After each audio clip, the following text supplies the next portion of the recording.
Aba gusto ko lang naman ibahagi sa iyo ang aking recipe. Noon pa man ganito na talaga ang paraan ko ng paggawa ng masarap na siomay. Giniling na baboy muna, saka ko naman ilalagay ang swahe o yung tinartar na hipon, isang pirasong itlog, sibuyas na kulay ube, at syempre lalagyan ko rin ng sibuyas na berde. Asin, naparami lang ang kuha pero hindi ko naman ilalahat iyan. Kulay puting durog na paminta at area matinding panimpla. Yan ang sikreto kung bakit may nalalasahang kang parang kakaiba sa mga pagkain ng Chino. Kaunti nga lang ang nilagay ko at sadya namang matapang ang lasa noon. Hahaluin at lalamasin ko na rin ng ayos dahil syempre alam mo na, para pantay-pantay ang lasa. Kung mahilig kang ang kumain sa mga Chinese restaurants, ay di are nahuli ko na ang siomay nila. Papagarnilaan naman ang pagkakasanare. Ginamitan ko ng kwadradong molo wrapper, mga kalahating kutsaritang karne, saka ko utay-utay na titiklupin aring mga gilid na parte. Habang nakaalalay ay sisiksikin ko naman are. Lagyan ko pa yan ng kapirasong hipon pang toppings para mas gwapo. Sa pakiwari ko na may ayos na ang gayaan,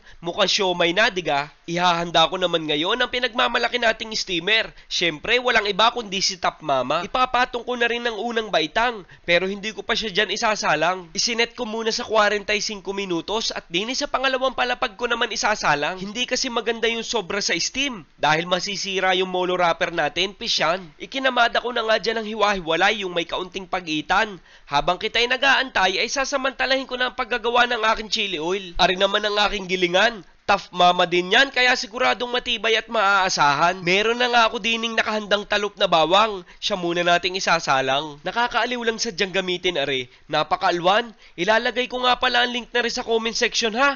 Bahala ka na. Hindi ko are sasagarin sa giling ha. Yung tipo ka namang medyo pino lang. Itatabi ko muna are at sunod na nating gigilingin ng sili. Are namang lalagay hindi ko na hinugasan. Parehas naman sila. Paglalahukin ko rin naman. Saglit na saglit lang naman gilingin are. Palagay ko nga'y ayos na yan, kaya pwede nang i-open sesame.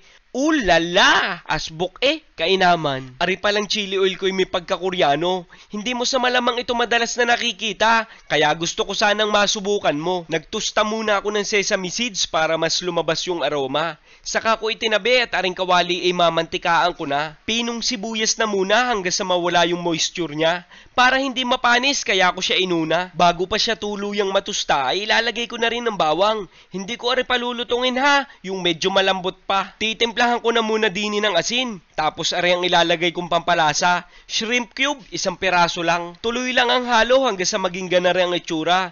Yan na mismo ang ibig kong sabihin kaya ang apoy aawatin ko na. Ilalagay ko na ngayon yung giniling na sili at ari naman ang tinatawag na gochugaru ng mga Koreano. Chili flakes nila, hindi masyadong maanghang yan. Halo na lang ng maayos ang kailangan at ilalagay ko na rin yung tinusta kong buto ng sesame. Kung ako sa iyo, ari testingin mo, matutuwa ka sigurado, sa akin ka maniwala. Luto na rin ang siomay kaya't ari magkakaalaman na. Pigaan ko pa yan ng kalamunding at saka ko naman totoyohan. Sabay sausaw din sa chili oil ko na pang malakasan. Ewan ko naman kung hindi ka pa matakam. Ay inang!